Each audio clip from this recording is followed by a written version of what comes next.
କିଏ ସେ କାଳ ମାନେ ଯମରାଜା? କାଳର ଅର୍ଥ ହେଉଛି କାଳର ରାଜା ଏବଂ ଯମର ଅର୍ଥ ହେଉଛି ସମୟର ରାଜା। ଏ ଦୁଇ ଏକା ଅର୍ଥ ଅଟେ। ଧର୍ମକୁ ଯମ ସଙ୍ଗେ ଯୋଡ଼ିବା କାରଣ କ'ଣ? ଯେଉଁ ବ୍ୟକ୍ତି ପାତର ଅନ୍ତର ନ କରି ନିଜ କାମ କରିଥାଏ ସେହି ବ୍ୟକ୍ତିକୁ ଧର୍ମଜ୍ଞାନୀ କୁହାଯାଏ। ଯେତେବେଳେ କାଳର ସମୟ ନିଶ୍ଚିତ ହୋଇଯାଏ ସେତେବେଳେ ଆବାଳ ବୃଦ୍ଧ ବନିତା ସ୍ତ୍ରୀ ପୁରୁଷ ରୋଗୀ ନିରୋଗୀ ଧନୀ ଗରିବ ଇତ୍ୟାଦି ସମସ୍ତେ ମୃତ୍ୟୁବରଣ କରିଥାନ୍ତି।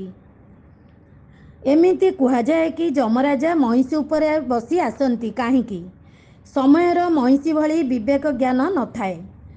ମୃତ୍ୟୁ କେତେବେଳେ ବି ସେମିତି ହଠାତ୍ ଆସିପାରେ। ଯମରାଜା ନାକରେ ରଶି ବାନ୍ଧି ଟାଣିବାର ମାନେ କ'ଣ?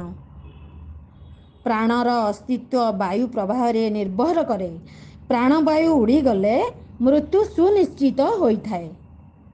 କାଳ ଓ ଯମରାଜ ସବୁ ମିଛ ବୃଥା, ସେମାନେ ସତ ନୁହନ୍ତି।